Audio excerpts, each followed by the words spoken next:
C'est bon, vous pouvez y aller. Ça doit être Eric normalement, peut-être en premier. Si on veut passer sur le slide. Bonjour à tous. Donc, je me présente, Eric Boeck, directeur des opérations chez Nomios depuis maintenant un peu plus de 2 ans, et avec un passé de 16 ans chez un client grand compte. Euh, la première chose que je voulais, c'est vous faire part un peu des évolutions qu'on a pu constater, en tout cas sur le marché, au cours de ces 2 dernières années, avec une évolution majeure sur la capacité et la qualité des offres de sécurité du marché, qui, via l'intelligence artificielle, ou tout du moins le data learning et l'apparition de certains modèles supervisés, ont beaucoup amélioré la pertinence des alertes remontées directement par les équipements de sécurité, ce qui nous amène à avoir une approche avec les offres de SOC, les éditeurs SOC, qui commencent plus à se baser maintenant sur les alertes plutôt que sur un pic de données ou un SIEM, où on a énormément de bruit ou de faux positifs et ça génère pas mal d'alertes fatigue et on a du mal à conserver les équipes. Du coup, cette évolution technologique permet en fait de se concentrer sur des incidents qui sont beaucoup plus avérés et qui remontent beaucoup moins de faux positifs. Les évolutions complètent et ou transforment en tout cas les modèles d'intégration. C'est ce qu'on constate aujourd'hui. C'est-à-dire qu'à l'époque, on était surtout sur du modèle indirect, et on l'est encore aujourd'hui, hein, et on peut tout à fait utiliser l'offre qu'on va voir aujourd'hui en modèle indirect, mais ce qu'on voit de plus en plus arriver, c'est des requêtes directement en API depuis des plateformes intégrées pour avoir la consolidation de la vue des incidents des différents équipements qui équiperaient votre SI, afin d'avoir une remontée directe, temps réel, sans utilisation forcément d'un SIEM, des incidents qui sont en cours. Ça nous permet d'avoir également un mode bidirectionnel, ce que j'appelle le mode bidirectionnel, que à partir du moment où on travaille en API, on va pouvoir aussi agir et du coup avoir de la réponse à un incident qui va être automatisé ou automatisable avec un process d'orchestration. Toutes ces évolutions, vraiment le but, c'est d'aller couvrir un incident le plus rapidement possible, de faire l'investigation et d'avoir la réponse dans un temps le plus restreint possible pour pas rester avec une exposition forte à une menace. Une approche XDR, si on peut passer sur le slide suivant, Yvan, merci beaucoup, donc dont la définition est Extended Detection Response. Et tout à fait, finalement, le rôle d'une plateforme SDR, c'est vraiment d'avoir un objectif de regrouper l'ensemble de ces activités en consolidant visibilité, investigation, réponse au sein d'une plateforme intégrée, mais ouverte, pour pouvoir venir enrichir un IOC ou une menace et en pivotant finalement la vue de cette menace au sein de la brique d'investigation et pouvoir y répondre automatiquement avec, comme je l'ai dit tout à l'heure, de l'orchestration et de la réponse. C'est vraiment l'évolution des technologies qui permet de repenser ce modèle et de ne plus penser log et que log et ensuite travailler les scénarios de détection. C'est vraiment pouvoir s'appuyer sur des équipements beaucoup plus pertinents et pointus dans la qualité des alertes qui remontent. Et du coup, je pense que l'approche XDR, qui est avant tout pour beaucoup un nouveau nom marketing qui est venu compléter le NDR, le DR, et pour une fois, beaucoup plus réaliste que marketing, étant donné que la réalité des offres qu'on voit sur le marché, celle de Cisco qu'on va voir juste après, en fait état, montre bien qu'on a une vraie amélioration dans le service rendu, en tout cas au sein des équipes SOC, avec un outil de type XDR. Yvan, je vais du coup te laisser la main pour présenter les modules. Merci beaucoup Eric pour cette très bonne introduction. Donc, permettez-moi de vous présenter, je suis Ivan Berlinson, sécurité chez Cisco, spécialisé principalement dans nos offres anti-malware, investigation et toutes ces choses-là. Avant que l'on rentre dans le vif du sujet de Securix, j'aimerais laisser la main à Eric Vedel, qui est le responsable des équipes techniques sur la France, pour qu'il vous présente un petit peu en 5 minutes l'historique de comment Cisco est arrivé jusqu'à cette plateforme. Eric, je te donne la main et je reprendrai après. Parfait. Bonjour à toutes et à tous. Donc, comme le disait Yvan, moi j'ai en charge Eric Vedel, donc j'ai en charge la direction technique des architectes cybersécurité avant-vente sur le territoire Europe du Sud, chez Cisco. Donc, en fait, slide suivant, s'il te plaît. En fait, si on rejoue le film, en fait, si chronologiquement, on regarde un petit peu ce qui s'est passé chez Cisco, je pense que c'est important de repositionner, de figer les étapes dans les esprits. Ce qu'on peut dire, c'est que vraiment, sur la droite, donc SecureX est vraiment une réponse aux demandes du marché en termes de plateforme intégrée, ouverte, avec un degré d'innovation extrêmement important. Donc, c'est vraiment le but de la session aujourd'hui et on va vous expliquer comment. C'est des années de développement, c'est des années d'intégration de solutions et d'intégration de talents au sein de Cisco. Donc, vous voyez, enfin, pour ceux qui ont connu Cisco depuis longtemps, c'est pas depuis 2021 que nous faisons de la cyber. Ça fait depuis le début, ça fait plus de 35 ans que Cisco a toujours agi, œuvré dans la protection de ses clients au plus près avec la plus grande innovation. Donc, voilà un petit peu chronologiquement toutes les solutions que nous avons pu acquérir et développer en interne pour justement protéger au maximum avec la meilleure efficacité nos clients. C'est important aussi de voir, vous voyez le petit chiffre en bas, l'intelligence sur la menace est extrêmement importante chez nous et on va également en parler au cours de cette présentation. Et voyez les investissements aussi que nous pouvons faire en termes d'acquisition et de développement interne sur nos solutions.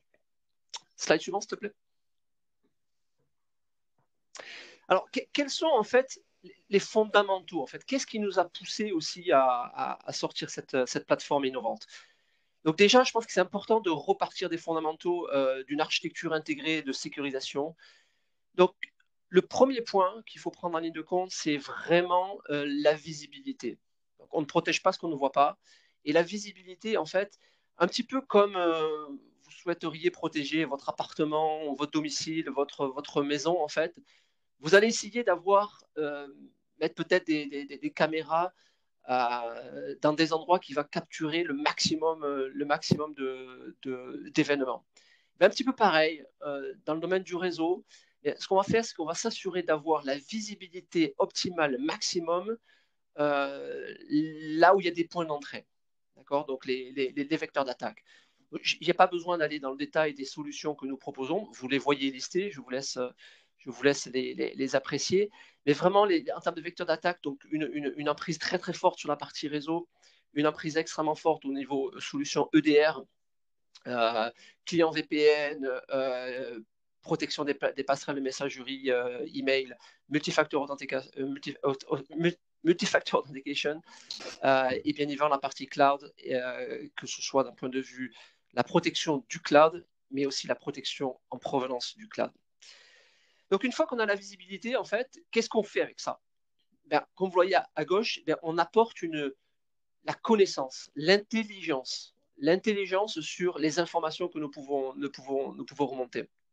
Et donc, comme je disais sur le slide précédent, Talos n'est plus vraiment à présenter. C'est plus de 350 ingénieurs qui scrutent au quotidien 24 heures sur 24 l'Internet et qui développent des solutions dans le marché pour protéger nos clients, qui collaborent aussi avec d'autres acteurs en fait, du secteur de la threat intelligence, qui est extrêmement important également. On ne garde pas toute l'information pour nous, au contraire, c'est un domaine très collaboratif.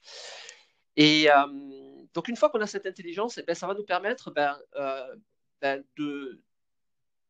d'agir, en fait. Donc, d'agir en termes de quoi? Qu'est-ce qu'on va faire? On va pouvoir bloquer, on va pouvoir mettre en quarantaine, on va pouvoir blacklister des domaines, etc., etc. Et une fois que je suis capable d'agir, eh ben, je vais pouvoir travailler sur l'adaptation. Je vais pouvoir m'adapter à des événements qui pourraient survenir. Un exemple simple, du 0D. Par exemple, je peux dire à un moment, il y a quelque chose qui est passé, mes outils en interne, Talos et solutions de sandboxing, par exemple, disent, aïe, après analyse, je me rends compte que le hash du fichier, l'événement que j'ai pu voir, c'est un événement malicieux, donc je vais pouvoir réagir. Donc cette boucle de rétroaction est extrêmement importante. Donc ça, c'est vraiment la stratégie et ce qui constitue l'ensemble du portefeuille Cisco, et on va continuer à faire ça. Mais une fois que j'ai dit ça, en fait, une fois que j'ai ces piliers en place, je dois être capable de piloter cet ensemble. Je dois être aux commandes, en fait, et je dois pouvoir avoir une plateforme qui va me permettre de gérer les incidents qui arrivent dans mon système d'information. Comme vous le savez, la protection à 100% n'existe pas et n'existera jamais. D'accord ? Donc, ce qui est important, c'est d'avoir ce cockpit et cette plateforme-là. Donc, c'est ce pourquoi, en fait, nous avons souhaité, avec Nomios, vous présenter cette nouvelle plateforme. Donc, si vous avez suivi le slide précédent, donc, qui a été lancé au mois de juin de cette année, qui avait été annoncé à RSA avant les gros confinements, donc c'était en février de cette année 2020. Donc, Yvan, je te passe la main pour aller plus dans les détails de la plateforme, et je vous remercie. Merci beaucoup, Eric, enfin les deux Eric, je devrais dire, pour cette introduction. Je vais vous présenter Eric. Vous vous doutez bien qu'en 1 heure de temps, je ne pourrais pas être totalement exhaustif, et puis ce n'est pas le but d'aujourd'hui. C'est vraiment, comme le disait Eric, vous faire comprendre notre vision, pourquoi on est arrivé là, ce que va être la solution. Et puis après, bien sûr, on aura la possibilité de se rencontrer pour plus. Donc, je vais commencer par une petite introduction pour vous présenter SecuryX, et puis on rentrera un petit peu dans le détail des trois, on va dire, piliers de cette plateforme, avec bien sûr, comme toujours avec moi, une petite agrémentation avec des démonstrations, mais rassurez-vous, rapides pour que vous puissiez visualiser ce dont je suis en train de vous parler, ce que nous sommes en train de vous présenter.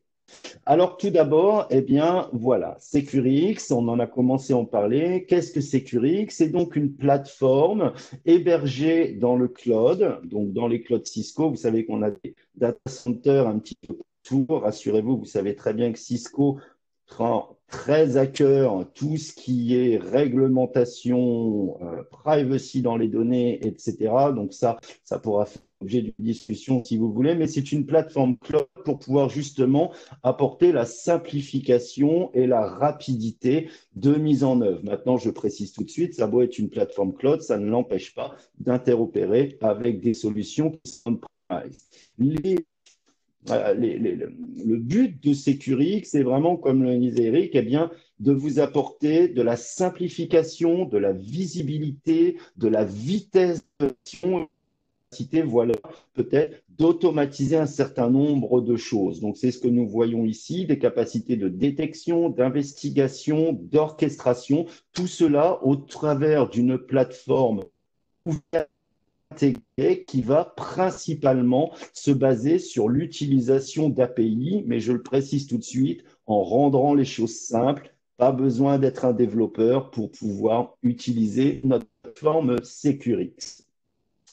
Donc, avant que je rentre dans le détail, je précise tout de suite, nous ne sommes pas là dans un but commercial pour vous dire, venez voir Cisco, j'ai un nouveau produit que vous allez pouvoir acheter. On a vraiment cherché à apporter cette valeur ajoutée à nos clients parce qu'on estime qu'ils en ont besoin sans surcoût additionnel. Donc, c'est une plateforme que si ça se trouve, vous avez accès à la plateforme savoir, mais qui est inclus dans toute solution de sécurité Cisco. À partir du moment où vous avez une plateforme mail, un Umbrella, un AMP4 Endpoint, enfin n'importe quelle solution de sécurité Cisco, vous allez avoir accès à cette plateforme. Et on l'a développée d'une manière, comme je l'ai dit, cloud, pour que ce soit très rapidement mis en place. Nos clients qui onboard dans SecuryX, c'est 10 minutes de configuration avant qu'ils puissent commencer à ressortir de la valeur, mais on verra par la suite, plus on utilise SecuryX, plus on va pouvoir le faire monter en puissance et encore plus l'utiliser. Donc, comme je l'ai dit, les trois objectifs, la simplicité, la visibilité et l'efficacité, comme le disait très justement Eric Boeck au départ, lorsque nous avons à gérer un incident de sécurité ou qu'une menace est à l'intérieur de notre environnement, Notre pire ennemi, c'est certes le malware et le hacker, mais c'est aussi le temps de réaction. Plus on passe de temps en réaction, plus on passe de temps à entreprendre ce qui se passe et à le remédier, plus vous vous doutez bien, on va laisser de temps à notre attaquant ou notre utilisateur légitime qui fait des mauvaises choses, eh bien, pouvoir le faire dans l'environnement. Donc, je vais rentrer un petit peu dans le détail de ce qu'est Securix. Hein, vous le voyez, une plateforme intégrée avec des intégrations clés en main par les un tableau de Cisco Threat Response et toutes nos capacités d'orchestration. Tout ce dont je vais parler aujourd'hui est inclus dans Securix. Il n'y a pas de module additionnel ou quoi que ce soit. Tout est dans la plateforme dont nous vous donnons accès. Donc la première chose, c'est comme je le disais, c'est d'apporter de la visibilité. On a différentes consoles à droite, à gauche, qui sont différentes informations. La première fonction de base, on va dire, et un petit peu le côté visible de l'iceberg de Securix, c'est de vous apporter une visibilité unifiée au travers d'une plateforme unique pour vous apporter la visibilité sur les différentes métriques de votre environnement. Donc, je vais dire, c'est ce qui va se rapprocher le plus d'un SIEM. Vous savez, ces fameux tableaux de bord que l'on veut pouvoir construire pour avoir de la maîtrise ce qui se passe dans mon environnement, multi-solutions, multi-éditeurs. Maintenant, comme l'a dit très justement Eric au départ, on n'est pas un SIEM, je vais en parler par la suite. On n'est pas là pour collecter l'information, la stocker quelque part, utiliser là où elle réside, où elle est la plus complète. D'où l'utilisation des API qui vont directement requêter mes différentes solutions pour me fournir des bords et mon environnement, mais c'est un petit peu, voilà, la face visible. Et puis, vous savez, devant nous, un des gros reproches que l'on faisait à Cisco, c'est vous avez de multiples consoles, je dois me loguer partout. Donc aussi, un effet un petit peu secondaire, c'est que maintenant, nos clients, eh bien, n'ont qu'un endroit où se loguer, c'est Securix, et il y a du SSE partout pour automatiquement pouvoir récupérer l'information et aller sur nos autres solutions. Donc, rassembler cette visibilité au travers d'une console centrale en se détachant de toutes les problématiques de collecte, de stockage de logs, de puits de données que l'on va pouvoir créer. Deuxième partie, c'est comment vous simplifier et accélérer les investigations que vous allez avoir à mener dans votre environnement. Ça peut être pour multiples raisons. Ça peut être une alerte générée par un de vos équipements. Ça peut être une note d'information venant d'un site qui vous dit attention à telle menace, où il va falloir très rapidement savoir si on a été touché, si ça a été vu dans mon environnement et pouvoir y réagir. Donc, une des grandes parties, et qui est un peu le cœur de sécurité dont on parlait, réponse qui va vous permettre, à partir de n'importe quel observable, pouvoir requêter votre environnement en quelques secondes pour confronter cet observable au contexte local, au contexte global de ce threat également récupérer de l'information pour savoir, oui, c'est une menace, mais pourquoi c'est une menace.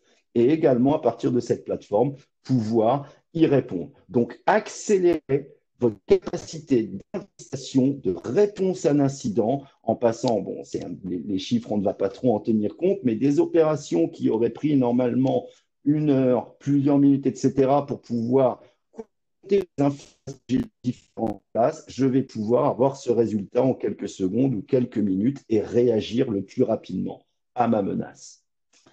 Mais bien sûr, lorsque l'on parle de gestion d'événements de sécurité, ce que l'on cherche le plus également, c'est à réagir le plus rapidement. Il y a beaucoup de tâches qui vont lier entre elles différentes solutions, que ce soit des solutions de sécurité, des solutions de collaboration, des solutions même réseau ou autres, qu'il va falloir que j'actionne pour pouvoir avoir toutes les informations dont j'ai besoin, réagir, etc. Toutes ces choses-là vont pouvoir être réglées par l'automatisation.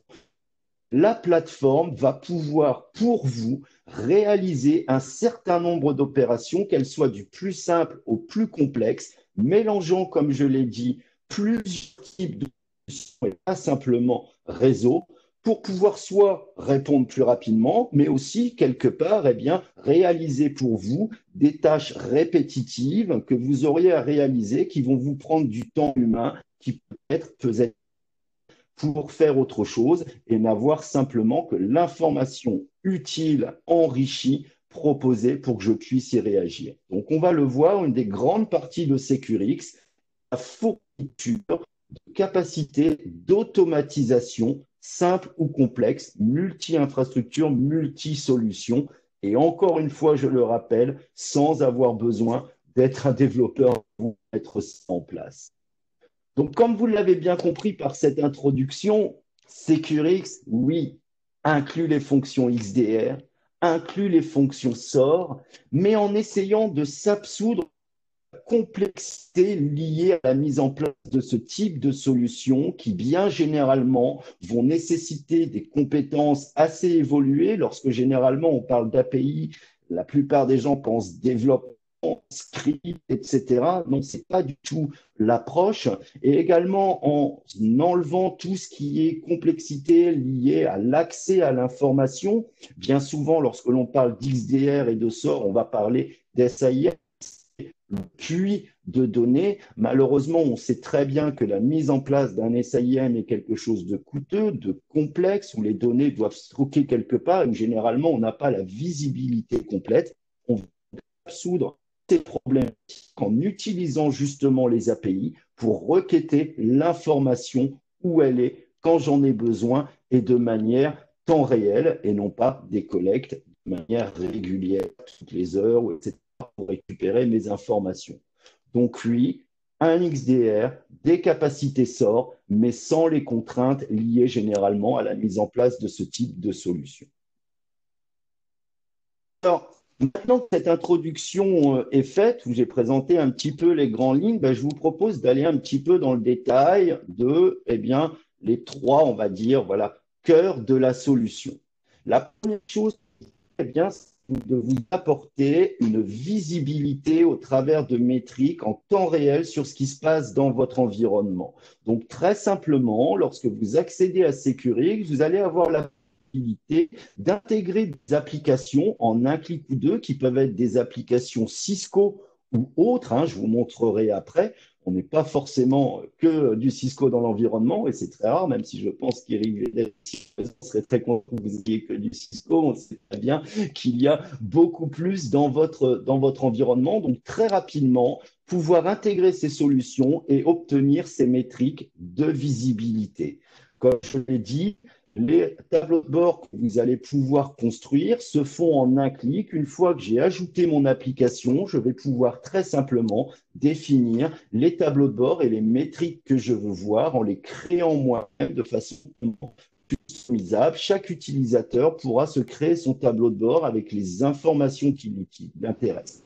Et ce ne seront pas des informations, mono-solutions. On pourra avoir dans le même tableau de bord des choses qui viennent de mon cette visibilité va être totale.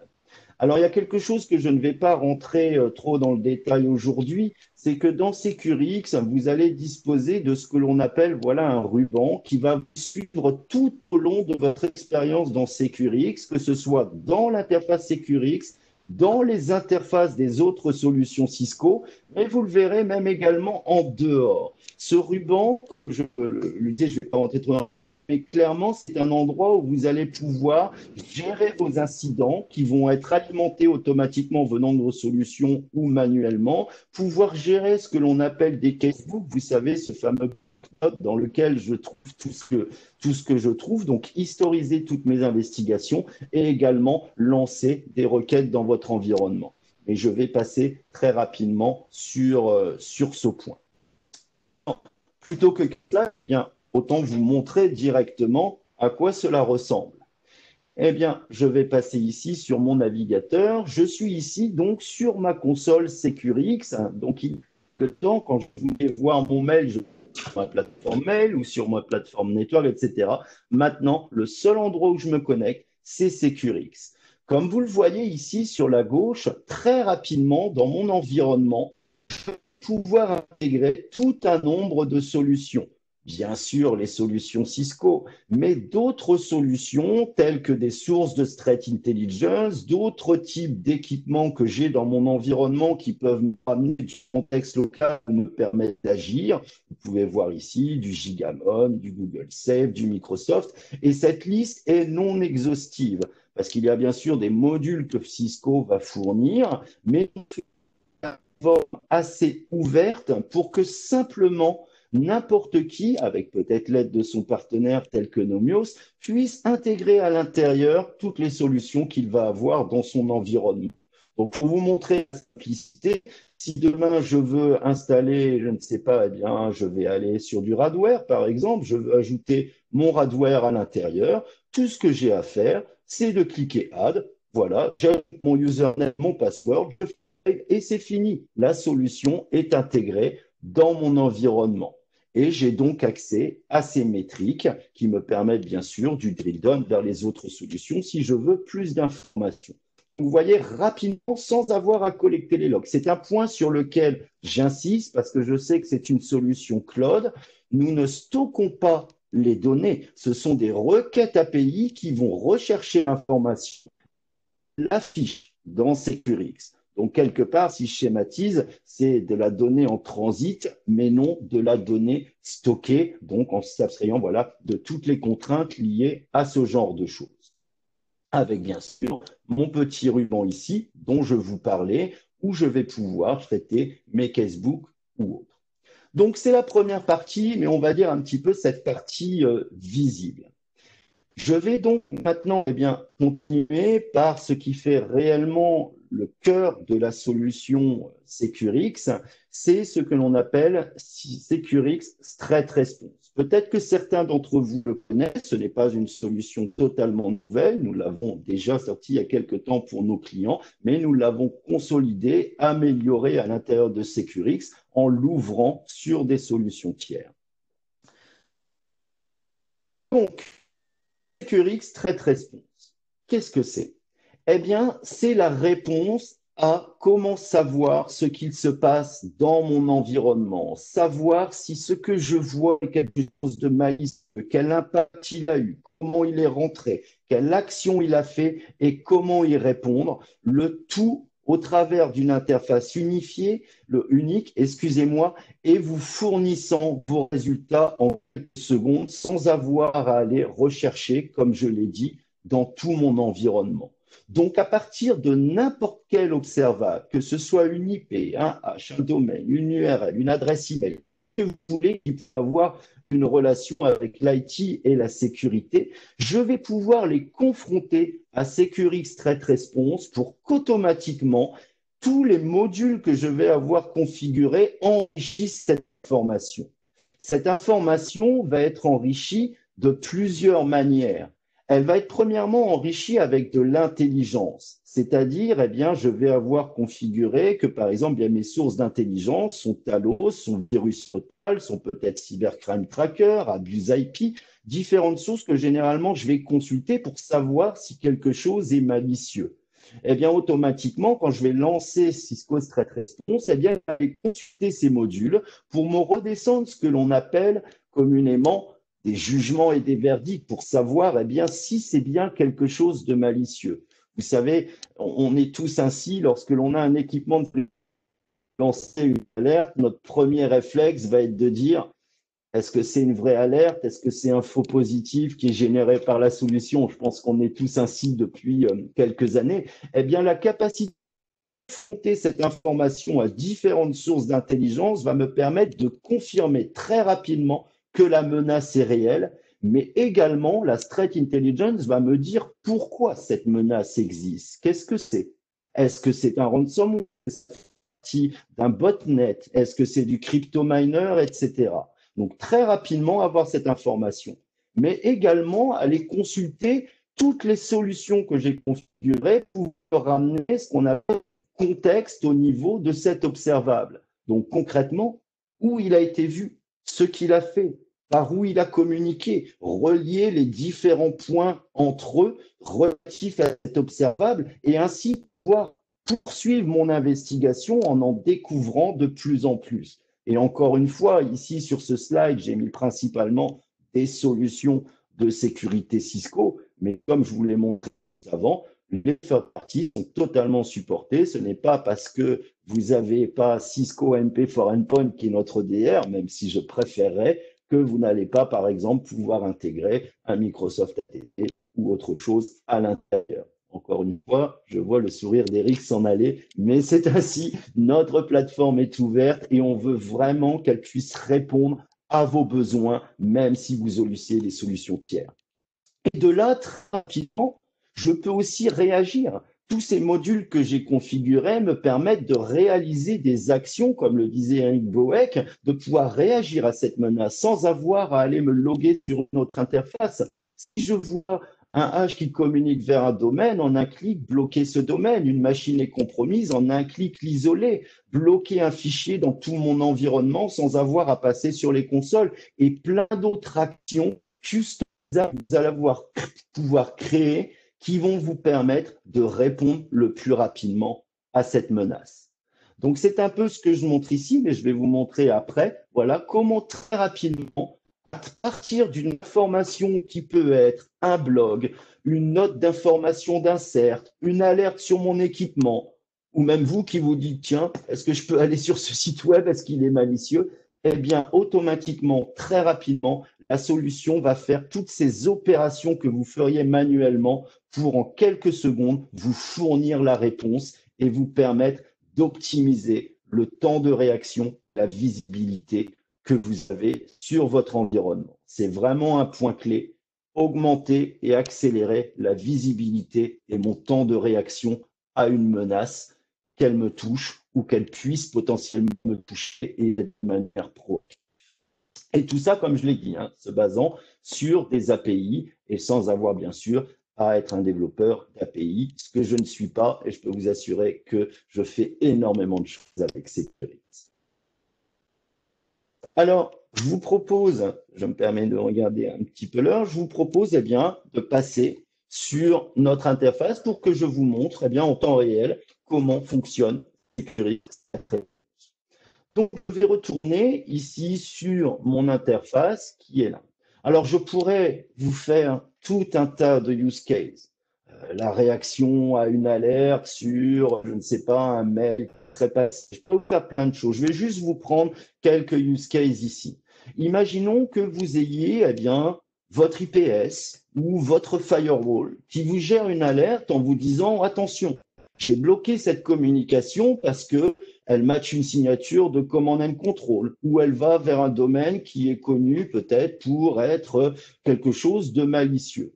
Eh bien, très rapidement ici, je vais pouvoir lancer une investigation pour savoir où est cette menace dans mon environnement, ce qu'elle a fait, comment elle est rentrée. Donc, prenons l'exemple. Eh bien, j'ouvre mon ribbon ici et j'ai simplement ici eh bien, à dire, OK, vers où c'est la communique? Eh bien, je vais rentrer la destination. Voilà. Hop, ici, on va prendre par exemple, vous voyez, j'ai des problèmes pour taper. Hop, malware, sûr que la solution va plus vite que moi. Y, et vous voyez automatiquement, vous observez forcément le domaine. Comme vous le voyez ici sur le côté, j'ai toujours un menu et vous voyez le petit logo qui automatiquement, quand je rentre quelque chose, me l'enrichit avec le par rapport au jugement de mes différentes sources. Sachez que c'est Cisco, on est assez strict sur ces jugements dans le sens où on va avoir un jugement qui est malicieux lorsqu'il est connu malicieux. On va avoir un jugement qui est clean, qui vous dit je vous garantis, ce n'est pas un malware, on le connaît ou c'est un domaine qui est clean. Si c'est simplement parce que ce n'a pas fait sonner le moteur, cela restera inconnu. C'est un point important. Et comme vous le voyez ici, je peux rapidement prendre des actions. Je dis il faut bloquer ce domaine très rapidement, eh bien, au travers de mes modules, je vais pouvoir très rapidement bloquer ce domaine. Mais je vais vous montrer Threat Response. J'ai ici mes deux observables. Je vais pouvoir ici eh bien, lancer cette investigation dans Threat Response. Automatiquement, comme je vous l'ai dit, il va enrichir l'information avec tous les modules que je vais avoir configurés en ma. Je vous le fais en temps réel. Ce n'est pas une vidéo que je suis en train de vous afficher, c'est du temps réel. Voilà la rapidité avec laquelle j'ai l'information. Donc, avant que l'on regarde ce graphique, comme vous le voyez, simplement avec Legit Malware, il va m'avoir informé que j'ai 3 sites dans mon environnement. Ça a été vu vers un email vers Sheldon, ça a été vu également 2 machines dans mon environnement qui communiquent, et également, je vais avoir toute l'information dont j'ai besoin, les différents jugements. Donc ici, ne m'en veuillez pas, c'est un scénario de démonstration sur un site que nous avons créé, donc forcément, il est connu par Umbrella et par Talos, mais j'aurais pu avoir des remontées de Virus Total, du Cybercrime Tracker, etc. Ce qui va me permettre très rapidement de confirmer que c'est bien quelque chose de malicieux, d'avoir le calcul des verdicts et peut-être d'avoir des indicateurs pour me spécifier quelle est cette menace. Par exemple, ici, ce domaine est connu pour faire partie du botnet Zeus, voilà, le banking trojan. Donc, très rapidement, j'ai l'information de ce qu'est cette menace. Mais également la force de la solution, comme vous le voyez ici, et je vais agrandir mon écran pour que ce soit plus visible pour vous. Voilà, automatiquement, il va avoir requêté l'entièreté de mes solutions que j'ai configurées pour me ramener ce contexte local. Et vous voyez comment très rapidement je peux découvrir, oui, effectivement, j'ai 2 machines dans mon environnement qui communiquent vers ce domaine. Pourquoi elles ont communiqué vers ce domaine? Il y a de fortes chances que ce soit parce que justement, ce domaine a été vu dans un mail qui a été envoyé par Howard à notre ami Sheldon ici, avec l'URL Legitimate Malware XYZ, j'ai même l'objet. Et l'enrichissement de l'intelligence et du contexte local va m'avoir permis aussi de découvrir différentes choses dans mon environnement qui communiquent aussi vers ce site. Donc, par exemple, ici, un hash qui est vu communiquer ce domaine. De là, je peux encore une fois prendre les actions que je veux. Ce hash, je veux le bloquer parce qu'il n'est pas connu peut-être par votre solution de sécurité, je vais pouvoir le faire. Ou je peux aller encore plus loin dans mon investigation. Je peux rechercher des informations sur ce hash. Par exemple ici, je vois ici une IP qui héberge ce domaine. Très rapidement, je vais pouvoir l'ajouter à mon investigation, aller plus loin et découvrir beaucoup plus de choses. Comme vous l'aviez vu juste avant, j'avais 3 targets. Maintenant, en ayant enrichi l'information, je vais le laisser terminer, il va m'avoir découvert d'autres choses. Que cette IP en fait héberge un autre domaine. Ce domaine m'a été ramené par l'enrichissement de la threat intelligence et découvrir une autre machine dans mon environnement qui communique vers ce domaine. Vous voyez comment rapidement je peux mener des investigations en recherchant tout ce qui est relatif à cette menace dans mon environnement. Et de là, comme je l'ai dit, pouvoir prendre des actions pour aller plus loin dans mon investigation. Mais vous avez déjà vu qu'en quelques secondes, j'ai réussi à avoir cette visibilité et où y agir. Si par exemple ici, je vois cette machine, oui, effectivement, elle communique vers ce domaine, elle a un fichier malicieux sur elle, très rapidement, je vais pouvoir, ici, si je désire, isoler cette machine. Je peux agir sur différentes solutions de sécurité dans mon environnement, qu'elles soient Cisco ou non Cisco, au travers de cette interface, très rapidement, sans avoir besoin de gérer des intégrations, de me loguer sur les consoles, de prendre du temps, et c'est également un espace collaboratif. Donc, j'ai pris ici un petit exemple, voilà, d'une menace qui avait sonné une alerte dans mon environnement. Mais vous savez très bien qu'on ne peut pas toujours compter sur un équipement pour remonter une alerte. Donc, je vais vous prendre un autre petit exemple très rapide. Imaginons demain, voilà, qu'il y ait une note d'insert ou qu'il y ait voilà, un bloc que vous consultez, comme par exemple sur le site de Talos, vous prévenant d'une nouvelle menace qui peut toucher votre organisation. La première question que vous allez vous poser, c'est quelle est ma posture de sécurité par rapport à cet événement? Est-ce que j'ai été touché par cet événement? Donc peut-être vous allez vous connecter sur votre SIEM, après sur votre firewall pour voir s'il y a des connexions, etc., etc. Parce que si ce n'était pas quelque chose de malicieux, possible que vous n'ayez collecté que ce qui avait été détecté. Donc on va prendre tout ce qui est indicateur de compromission. Moi, vous savez mon petit casebook qui était ici. Voilà. Eh bien, en fait, il me suit même en dehors. Ici, j'ai ce que l'on appelle un plugin dans mon navigateur, vous voyez, où je vais retrouver mes différents casebooks, je reviendrai dessus, mais où je peux très rapidement rechercher tous les observables qui sont sur la page. Vous voyez, je ne suis plus dans Securix, mais je continue mon expérience en dehors de Securix et il me suit en permanence. Je sais directement en trouvant mes menus que cette chose est malicieuse, je peux prendre des actions, mais je peux aussi très rapidement ici dire, eh bien, je prends tout ce qu'il y a dans ce blog, soit je crée un case où je peux directement lancer mon investigation. Et de la même manière, il va prendre tous ces observables, requêter tout votre environnement. Alors, vu qu'il questionne de la threat intelligence et que dans mon cas, je questionne la threat intelligence de Talos et que j'utilise des solutions Cisco, il va me dire aussi si ce sont des choses connues et si je dois les bloquer ou non en complément. Mais très rapidement, vous voyez, il va m'avoir découvert une machine en interne qui dispose de cela, qui a été, vous voyez, créée par le process mail dans tel répertoire, etc., etc. Donc, vous voyez la rapidité avec laquelle je peux savoir si j'ai été touché. Alors, je pourrais continuer ma démonstration en disant maintenant, grâce à mon ribbon ici, je vais lancer directement une requête sur le endpoint où je vais aller regarder plus en détail ce qui s'est passé dessus. Mais là, on irait un petit peu loin. Voilà. Maintenant, j'ai parlé tout à l'heure aussi de ce ribbon avec les incidents.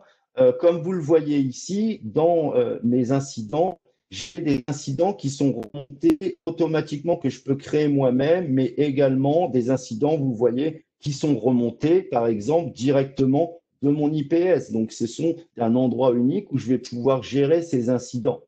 Et j'ai également ce que l'on appelle des casebooks qui sont votre bloc-notes dans lequel vous allez pouvoir historiser tout ce que vous voulez. Par exemple, vous voyez ici, j'ai mis un domaine, je vais pouvoir rajouter dedans à mesure tout ce que je trouve et tout est synchronisé à l'intérieur. Si je regarde à mon avis maintenant mon casebook qui est ici, vous voyez, mon google.fr a été ajouté. Je le retrouve dans sécurité continuité dans mon investigation. Alors, je ne vais pas tout vous montrer parce que je peux créer un snapshot, je peux après créer un incident. Et là, après, je vais rentrer dans tout ce qui est automatisation. Ici, c'est mon incident manager, mais la plateforme a été développée telle que si vous voulez que cet incident soit créé dans votre service node, dans votre ZIve, etc., que l'information soit disponible, tout est possible avec Securix et l'ouverture de cette plateforme.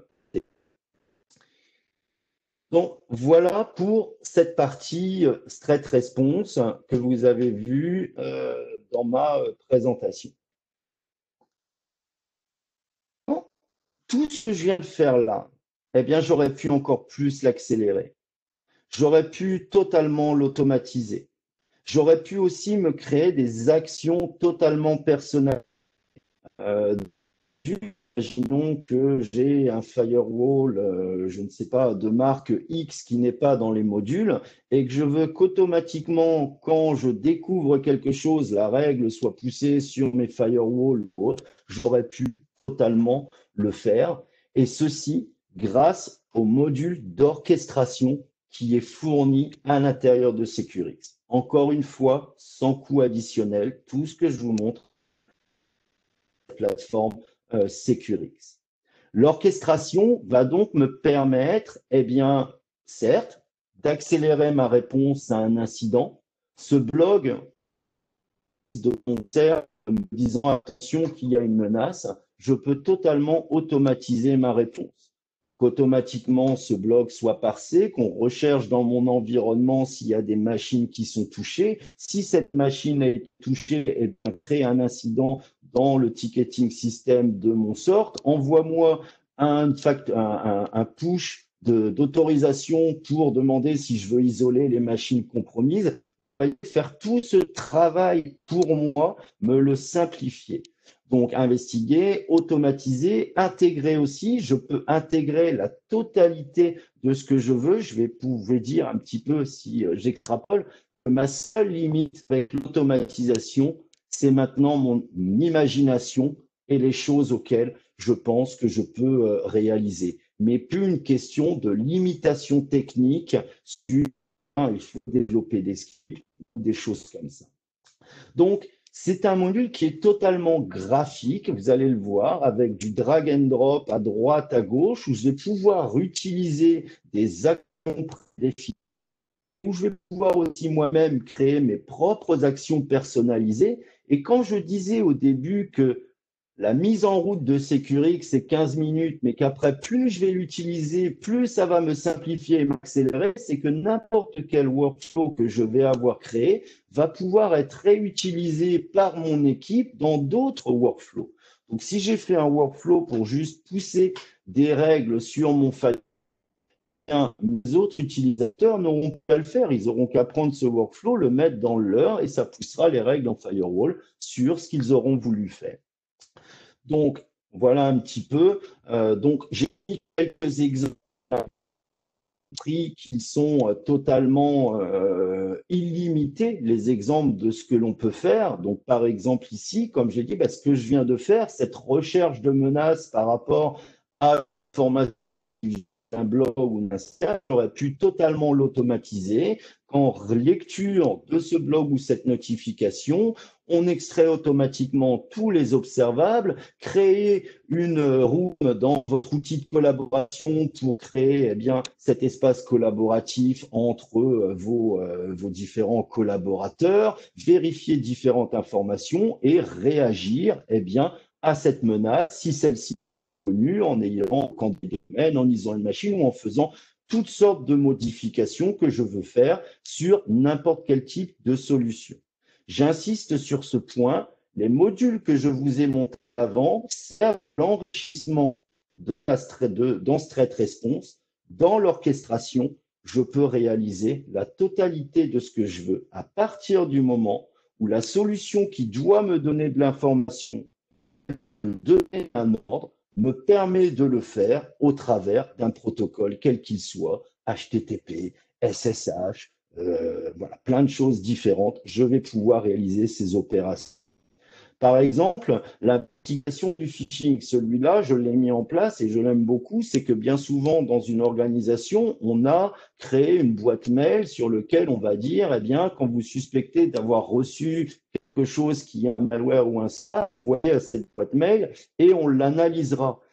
Ça nécessite des actions humaines. On va pouvoir totalement l'automatiser, récupérer le mail, envoyer un mail d'acquittement à l'utilisateur, analyser tout à l'intérieur, peut-être soumettre dans la sandbox et juste fournir à la fin un rapport vous disant c'était bien un malware, voulez-vous pousser le blocage quelque part et on a trouvé telle et telle machine infectée dans votre environnement, voulez-vous l'isoler? Je rajoute ces étapes, voulez-vous faire telle chose? Parce que bien souvent, on veut l'automatisation pour pré-mâcher une partie du travail, mais l'action de blocage, on veut la valider avant. Mais ça aurait pu être totalement automatisé.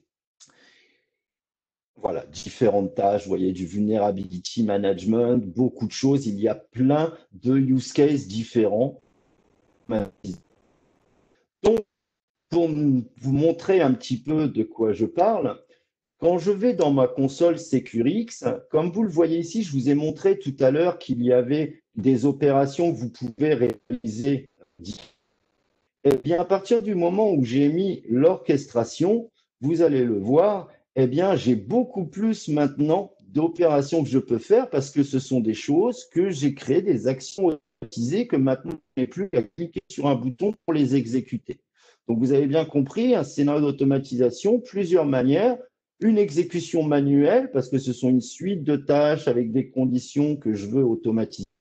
Mais ça peut être exécuté automatiquement en réception d'un événement ou de manière programmée. Vous voyez, par exemple, ici, je peux soumettre, je peux créer un case dans The Hive, je peux ajouter un groupe dans mon groupe Duo, je peux faire énormément de choses. Comment est créée l'orchestration? Vous voyez, j'ai mon menu qui est ici, auquel vous allez avoir accès. Encore, je le dis, ce n'est pas un module supplémentaire, c'est inclus dans Securix. Donc, je ne vais pas vous faire un cours de création d'orchestration, mais je vais juste vous montrer à quel point c'est ouvert et à quel point c'est facile. Être là en interne que je fais souvent, c'est que voilà, moi, quand j'ai commencé ma carrière, dans le firewall chez NetAS, puis après dans le log management, je regardais toujours avec des yeux envieux mes collègues développeurs. Eh bien, maintenant, j'ai l'impression d'être un développeur, mais j'ai toujours aucune chance dessus. Donc, je n'en suis toujours pas un. Donc, vous voyez, j'ai ici mes workflows. Donc, vous voyez, il y en a beaucoup que nous, on a créé. Vous voyez, par exemple, rechercher dans mon Splunk, créer un incident dans ZIA, dans ServiceNow, énormément de choses que l'on peut faire. Donc, je vais prendre un petit use case tout bête, rien à voir avec de la sécurité, voilà, mais juste pour vous montrer comment ça fonctionne. Eh bien, quand je veux créer un workflow, je vais avoir cet éditeur. Comme vous le voyez ici, il y a un certain nombre d'actions qui sont déjà prédéfinies, que je vais pouvoir faire du drill down. On va avoir des actions, bien sûr, prédéfinies avec des solutions Cisco. Vous voyez, mon AMP4 Endpoint, mon Orbital, mon Straight Response, etc. Mais après, je peux faire beaucoup d'autres choses. Je peux faire des opérations sur des bases de données. Je peux envoyer des mails, faire des opérations des fichiers. Vous voyez, j'ai même de Google Cloud Platform, mes Meraki, mes Windows. Je peux exécuter n'importe quel script. Vous voyez ici ServiceNow si je veux créer quelque chose dedans, mon Splunk, etc. Et à la fin, j'ai même des opérations que je peux faire, vous voyez, juste avec une requête HTTP. Donc, à partir du moment où la solution que je veux intégrer accepte que je puisse faire une requête sur elle, eh bien, je n'ai pas besoin d'avoir un développement fait par Cisco ou par quelqu'un d'autre, je vais pouvoir le faire. Donc, je vous donne un exemple tout bête. Je veux recevoir un message si jamais mon site web n'est plus disponible. Eh bien, la seule chose que j'ai à faire, c'est très simple. Je prends ma requête HTTP ici, que je glisse là. D'accord? Voilà.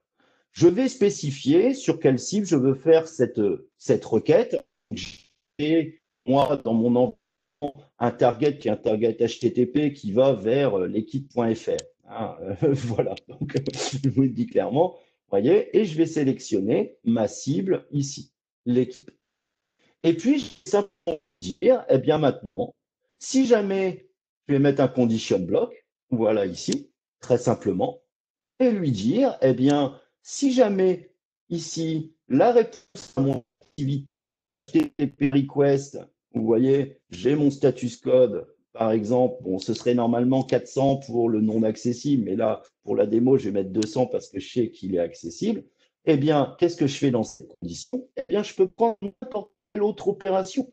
Eh bien, ce que je veux, c'est m'envoyer un message dans WebExTeam, par exemple, ou ça pourrait être un autre outil de collaboration. Ce n'est pas un problème. Tout ce que j'ai à faire, c'est rentrer, eh bien, mettre mon API d'authentification que j'ai rentré en variable locale. Voilà. À qui je veux l'envoyer? Eh bien, je veux l'envoyer à, hop, je veux l'envoyer à Yvan Berlinson, c'est moi-même. Voilà. Hop, on va essayer de l'écrire correctement.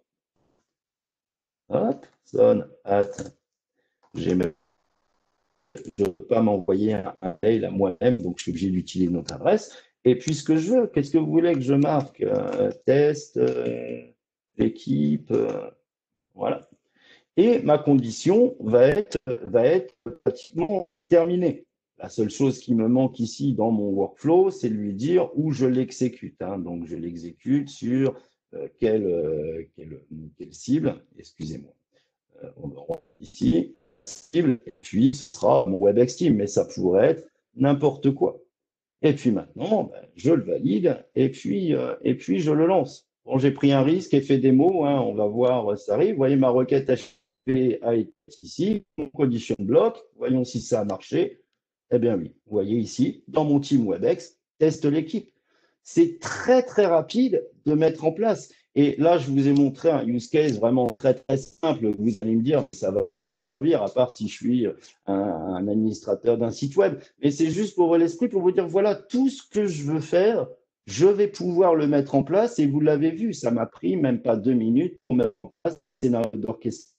Si j'avais voulu, voilà, quand j'ai un alerte rétrospective, d'ailleurs, je peux vous montrer ici. Vous savez que dans les solutions de sécurité Cisco, un des avantages, c'est que je ne me contente pas d'avoir de déterminer si quelque chose est malicieux au moment où on le voit. Talos va continuer à superviser et si jamais on voit quelque chose qui est passé, eh bien, est maintenant connu comme malicieux, vous allez avoir une perspective disant attention, c'était un malware, comme le disait Eric au départ. Eh bien, beaucoup de mes clients m'ont dit, mais moi, j'aimerais bien pas avoir à les gérer cette alerte.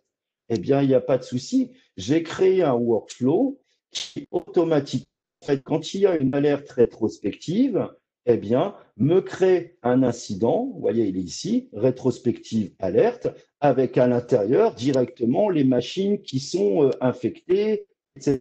J'aurais pu aller plus loin en disant ben, automatiquement, je veux isoler la machine qui est infectée ou bloquer une liste. Tout est possible avec l'orchestration. La seule limite, comme je le dis, c'est notre orchestration et tout ce que l'on peut penser qui va nous simplifier la vie, nous accélérer une réponse à incident et quelque part eh bien, nous libérer du temps pour autre chose et donc augmenter notre protection et notre capacité de réaction à un événement de sécurité. Vous l'avez bien compris, j'ai orienté mon discours au niveau sécurité, mais quelque part, vous avez bien vu avec l'orchestration, je pourrais avoir des use cases qui sont totalement en dehors de la sécurité, étant donné que je peux relier dans un scénario n'importe quelle solution que j'ai dans mon environnement, qu'elle soit réseau, collaboration, sécurité ou autre. Voilà pour cette partie orchestration. Je vais finir très rapidement parce que je suppose que vous avez des questions aussi sur cette partie third party intégration. Donc, vous l'avez bien compris, hein, pour la partie orchestration, je n'ai aucune limite. Dans le threat response, eh bien là, vous avez quelques exemples des intégrations qui sont disponibles, hein, soit du Gigamon, du Threat Quotient et autres. Il y en a tout un certain nombre qui sont en cours sur le développement de discussions en partenariat avec d'autres éditeurs. Mais rappelez-vous une chose, nous avons créé cette plateforme assez ouverte pour que très simplement, même si votre solution n'est pas ici, vous puissiez l'intégrer à l'intérieur de la solution Securix. Et également, un point qui est important, c'est que Securix va s'intégrer avec votre SOC actuel et ce que vous utilisez déjà. On l'a vu, on n'utilise pas un SIEM, mais si vous voulez qu'on aille requêter votre SIEM ou que votre SIEM vienne requêter Securix ou lance des actions au travers de Securix, tout ceci est totalement possible. Nous, on utilise notre incident manager dans Securix, mais bien sûr, les SOC vont utiliser du ServiceNow, du ZIve, etc. Eh bien, on leur donne la capacité, depuis ces solutions-là, de réaliser exactement la même chose. Depuis, par exemple, un ZIve, si certains d'entre vous le connaissent, eh bien, je peux lancer l'isolation d'une machine, je peux bloquer un domaine, je peux demander des verdicts, je peux demander un rapport de sandbox, je peux lancer une action d'orchestrateur et je peux synchroniser les choses automatiquement entre mes différentes solutions. Le but est vraiment de créer une consistance, un espace collaboratif qui s'adapte à vos besoins et non pas qui vous change complètement votre travail. Donc, ce n'est pas parce que vous avez utilisé Securix qu'il va falloir tout changer. Securix va s'adapter à votre environnement et votre manière de gérer la sécurité en apportant de la simplification, de l'accélération et de la visibilité. Je vous ai mis ici quelques exemples. Hein, vous voyez, par exemple, là, avec un Gigamon Threat Insight, j'arrive exactement au même résultat que ce que j'ai fait avec les équipements de sécurité Cisco. De la même manière ici avec un Microsoft Graph Sécurité. Et dans l'autre sens également. Vous voyez ici, depuis mon QRadar, eh bien, automatiquement, mes événements dans QRadar avec du verdict, du jugement, ça pourrait me dire les machines que j'ai vues à l'intérieur et je pourrais prendre des actions.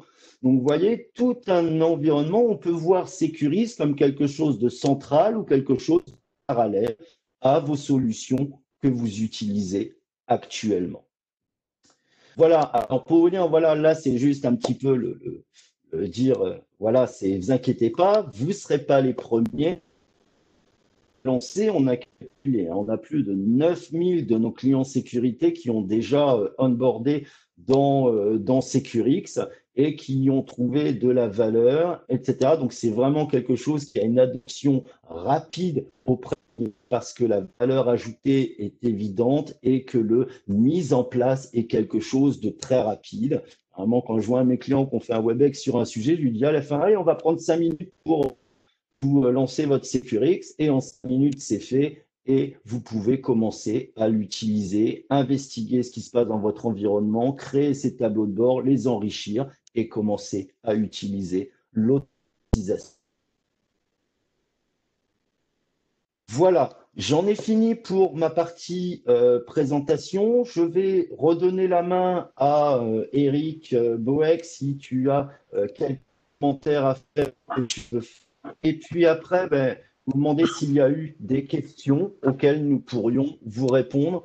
Comme je l'ai dit, je ne peux pas en une heure couvrir la totalité de Securix. Il est capable aussi de faire énormément de choses, mais je pense avoir apporté une vision un petit peu, comprendre ce qu'est Securix et l'intérêt de cette plateforme. En effet, merci beaucoup, Yvan. Ouais, on voit bien que du coup, la limite de l'outil, c'est vraiment l'imagination des analystes qui vont avoir à travailler avec, hein, parce que c'est très ouvert et on peut faire énormément de choses. Je pense que, comme tu le dis, ça peut compléter une offre SOC déjà en place, et ça peut être aussi un bon point de départ pour une entreprise qui souhaiterait avancer vers le SOC et poser Securix comme la pierre angulaire de son SOC. L'idée, c'est vraiment de pouvoir faire un capacity assessment des équipements de sécurité d'un client, de voir si on couvre un framework type Mitre Attack avec les différents observables qu'on est censé retrouver avec vos équipements de sécurité, de bien fine-tuner tous ces équipements et d'alimenter une console comme Securix pour pouvoir avoir déjà quelque chose d'extrêmement pertinent pour répondre à vos attaques de sécurité. Mais voilà, c'est une offre à mon avis, très très très pertinente de par son prix, hein, parce qu'on a quand même pas mal de nos clients qui ont à minima une brique Cisco en équipement de sécurité. Hein, quand on parle de la plateforme de Security Mail qui est une des plus répandues, ou Umbrella qui a des fortes croissances, j'ai aucun doute que beaucoup de nos clients ont la capacité du coup d'utiliser Securix de manière gratuite. C'est ça qui est très important. Et du coup, je vous encourage tous à essayer et à tester l'intégration du produit. Ouais. Si vous avez besoin d'aide pour l'intégration, même si c'est très rapide, n'hésitez pas, hein, venez vers nous et on fera un WebEx 15 minutes pour vous aider à onboarder dans cette plateforme. Et tout à fait. Merci beaucoup, Yvan. Merci, Eric. On a une première question. Donc, c'est à propos de la facilité de création des workflows. Oui. Est-ce que l'on peut laisser l'accès à la totalité des composants à des équipes spécialisées ou est-ce qu'on peut restreindre la visibilité des composants pour certains groupes d'utilisateurs? Alors, actuellement, c'est une très bonne question. Actuellement, à l'intérieur de Securix, non, il n'y a pas cette granularité de dire j'ai l'administration, mais pas la partie stress response. Par contre, tout va dépendre du droit de la personne sur l'équipement qu'il veut consulter pour savoir ce qu'il va recevoir. Par exemple, si j'ai configuré j'ai mon Umbrella de MP Endpoint, etc. On va, même si on utilise les API, on va agir au nom de l'utilisateur. Donc, s'il n'a pas de droit de visibilité sur cette solution, même si dans ce module, il n'aura pas de résultat. La partie granulaire pour les droits à l'intérieur de Securix en elle-même est quelque chose qui va arriver très, très prochainement. D'accord. Donc, en fait, ce que tu dis, pour avoir un peu plus de précision, c'est qu'il faut qu'on utilise des comptes nommés pour accéder aux différentes appliances, aux différents équipements de sécurité, pour pouvoir avoir un peu de finesse sur ce qu'on va voir. Mais en tout cas, on verra sur les 3 briques de Securix. Alors, j'ai une autre question, même si tu as répondu, je la repose. Il y a une personne qui vient d'acquérir ACI et elle demande est-ce que ACI permet d'accéder à Securix? Alors, Eric Vedel va confirmer, malheureusement, ACI n'est pas une solution purement sécurité, donc ça ne va pas donner l'accès à Securix. On pourra l'intégrer dans tout ce qui est workflow ou autre. Voilà, mais ça ne donnera pas un accès direct à Securix. Il faut une Hmm. solution Cisco sécurité. Sécurité. Donc, je ne les ai pas tous mis là, mais nos plateformes mail, nos plateformes web, nos firewalls next-gen, nos solutions d'analyse réseau telles que StealthWatch, Umbrella, voilà, toutes ces solutions font partie du portfolio sécurité. Tout Mais à fait. si vous êtes client ACI, je vous conseille de vous rapprocher de votre contact Cisco chez Luminos ou chez nous. Je pense que c'est très facile de rajouter quelque part une petite licence Endpoint ou Umbrella ou autre pour vous donner accès. Je fais confiance à nos commerciaux, Eric, ce que je dis, Je, mais je- je- imaginatif. Voilà. je ne rajouterai rien, ta réponse est celle que j'aurais faite. Donc, il n'y a pas de, y a pas de problème.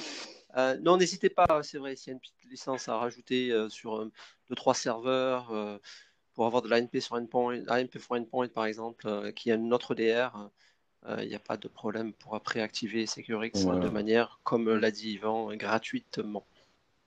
Voilà.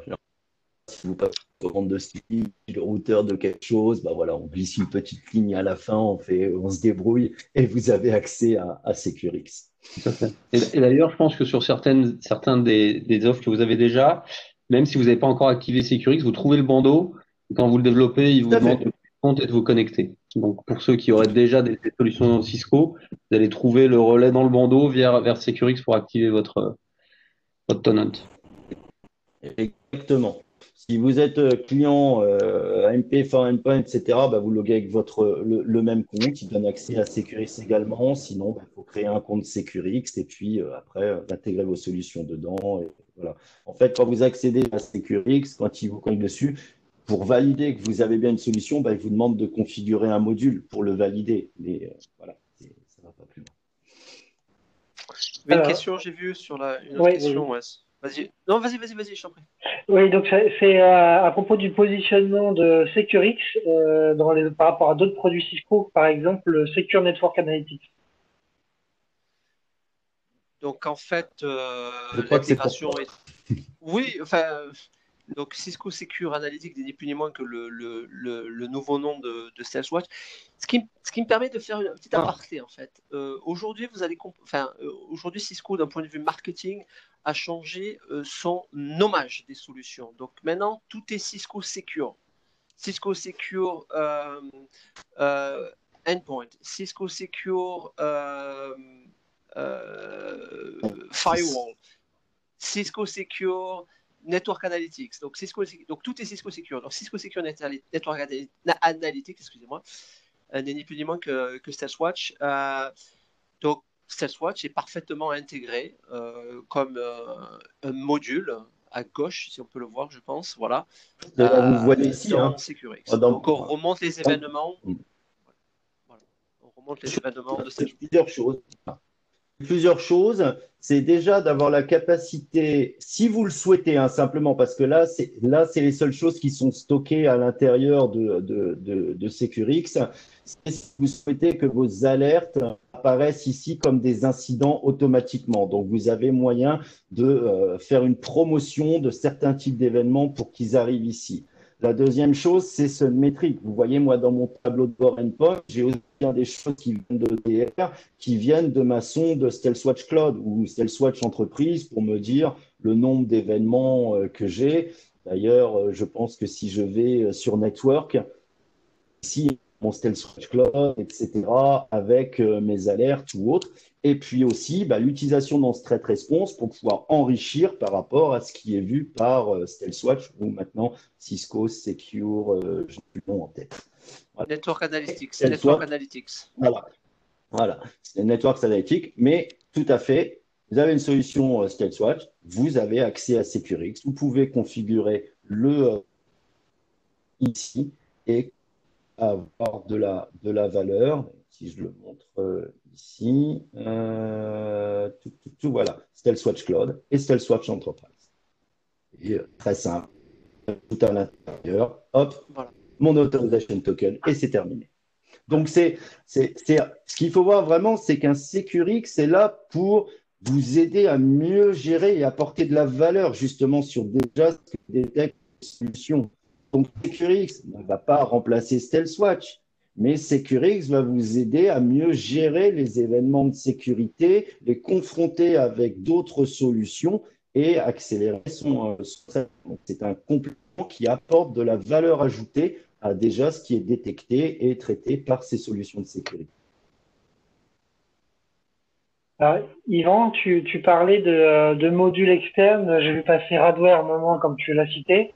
Est-ce qu'il est prévu d'avoir un peu, alors, on connaît ça chez Splunk, une sorte d'App Store, même non officiel, où on pourrait partager nos apps pour pouvoir intégrer des tiers. Alors, tout à fait.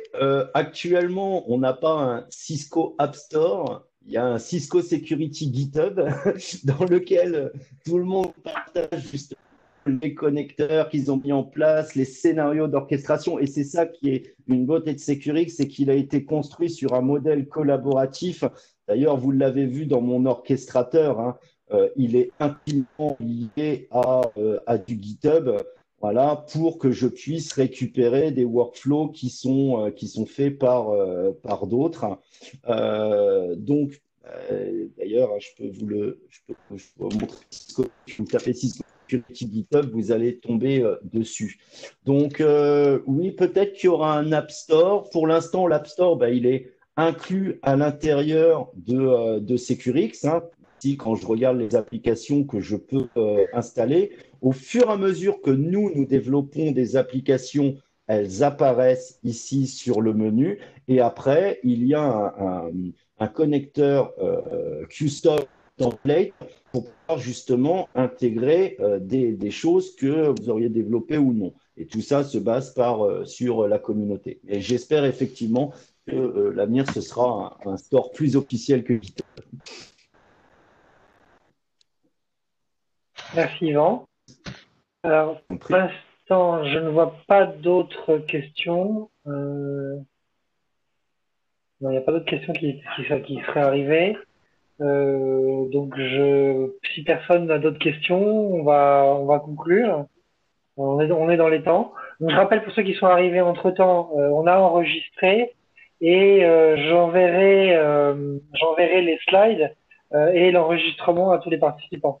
Alors, si on a une nouvelle question, j'en profite. Comment intégrer le plugin du navigateur? Dans le navigateur, vous allez dans les extensions Chrome. Hein. Voilà, dans le store Chrome ou Firefox. comment? Ou Firefox. Non en bêta, peut-être. Il est peut-être en bêta. Il y a des semaines qui a été retiré parce qu'il est en bêta, mais il va revenir prochainement. Mais il est dans le store, de votre Firefox. Et donc, vous l'ajoutez comme une extension. Et après, vous avez juste à configurer à l'intérieur votre client API et votre client secret que vous récupérez dans l'administration de Securix. Et ça, c'est vrai que c'est ce petit carré rien comme ça, mais pour pouvoir effectivement continuer mon expérience en dehors de l'interface, je suis sur n'importe quelle console d'un éditeur, je peux lancer des investigations dans StreetResponse, je peux enrichir mon casebook, je peux faire des actions, etc. C'est un petit peu étendre Securix en dehors de l'interface Securix. Je vais peut-être poser une question, en fait, si vous le voulez bien avant de conclure. Est-ce qu'il y a des choses, en fait, si quelqu'un souhaite s'exprimer, est-ce qu'il y a quelque chose qui pourrait être utile, en fait? Quelque chose qui vous frappe et qui dit, ça, j'aimerais bien avoir ça dans la plateforme qui me semble intéressante. Si oui, quelle serait cette fonctionnalité, cette fonction que vous souhaiteriez avoir au regard de ce qu'on vous a présenté?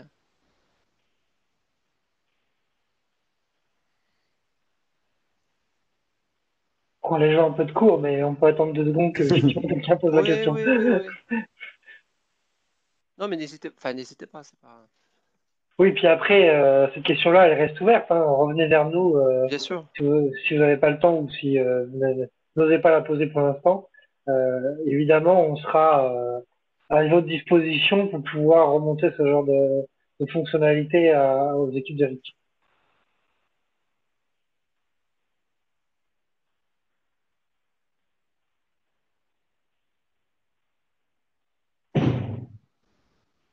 Bon, écoute, Eric, j'ai pas l'impression. Ah si, ça y est. En voilà une. Pouvez-vous nous envoyer le détail du licensing de la solution selon si le produit final est Cisco ou non? Alors, je Pouvez-vous nous comprends pas envoyer trop Comment le la détail question. de la solution selon... dit, il n'y a Il y a pas... pas, il n'y a pas de licensing pour Ouais. Securix. Le licensing, c'est la solution Cisco Sécurité que vous avez achetée. Donc, quand les mots, donc, comment vous achetez la plus petite licence d'une solution Cisco Sécurité, je vais dire 10 agents pour mes endpoints, voilà, ou n'importe quoi, vous avez accès à Securix. Après, ce qui change, c'est quel module est ici. Forcément, si je veux ajouter un module, je dois avoir un accès à ces produits. Donc, si j'ai juste une licence MP4 Endpoint, ben, je pourrais ajouter que la MP4 Threat Intelligence. Après, si je veux ajouter un Cisco orchestrateur, je dois en avoir un. Si vous voulez ajouter du Gigamon Threat Inside, ben, il faut bien qu'il communique avec quelque chose. Donc, voilà où est le licensing, mais il est Cisco. Il est quelque part lié aux solutions que vous allez intégrer à l'intérieur. Moi, personnellement, hein, pour mes démonstrations et pour mon usage, étant donné que je ne suis pas un SOC, je ne fais pas des requêtes tous les jours, bah, tout ce qui est abus API, cybercrime tracker, etc., j'ai pris les versions communauté. Voilà. Il n'y a pas, y a pas un coût qui est associé à Securix en tant que tel. Ce qu'il peut y avoir est lié au module que vous allez mettre à l'intérieur où il faut bien disposer de cette solution. Est-ce que ça a répondu à la question? Oui, je pense. C'était IPS Firewall Fortinet à intégrer. Eh ben, il faut déjà avoir au moins une brique sécu de Cisco pour ensuite. Un tout petit peu. Hein. Si vous préférez beaucoup, Oui, prenez ou beaucoup, beaucoup. Hein. oui. Ça ne marche pas du tout. ISE permet-il d'obtenir Securix? Eh ben, moi, je peux vous répondre oui. ISE, bien sûr.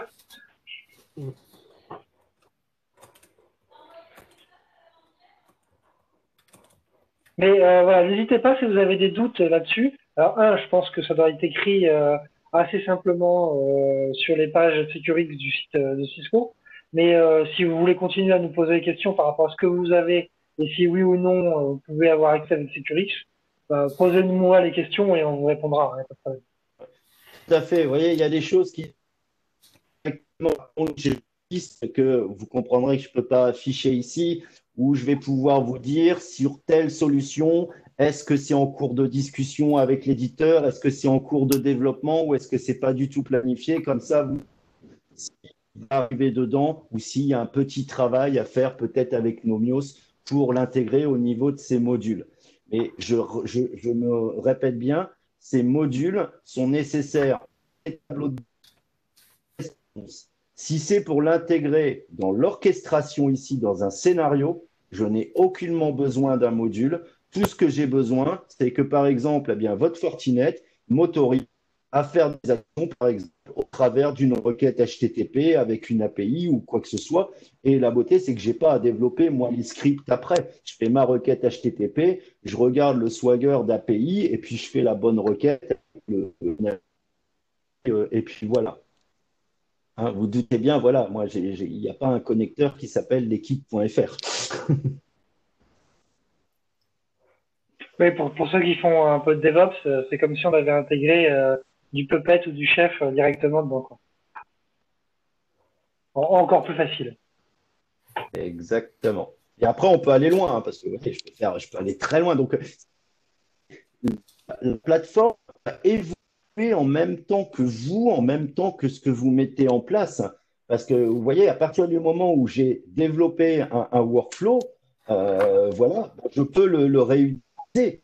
Donc, ici, que maintenant ça aille me créer un case dans The Hive, hop, eh bien, je vais le mettre dedans.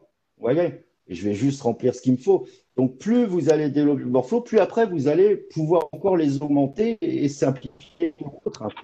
Et c'est ça l'intérêt aussi du GitHub, c'est d'avoir un GitHub collaboratif où chacun va pouvoir mettre ses workflows et réutiliser pour tous.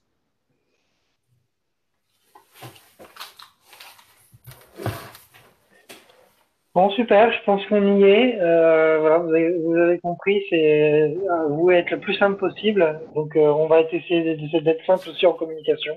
Donc, envoyez-nous vos questions si vous en avez et nous nous efforcerons d'y répondre. Donc, je vais vous envoyer la présentation d'Yvan et l'enregistrement dès qu'il est disponible, suivant la mise à disposition dans WebEx Event. Normalement cet après-midi et au pire demain. Bon. Merci à tous. Très bien. Merci à tous. Merci. Merci beaucoup à tous. Je vous souhaite une très bonne journée et surtout prenez tous soin de vous. C'est le plus important en ce moment. Au revoir à tous. Au revoir.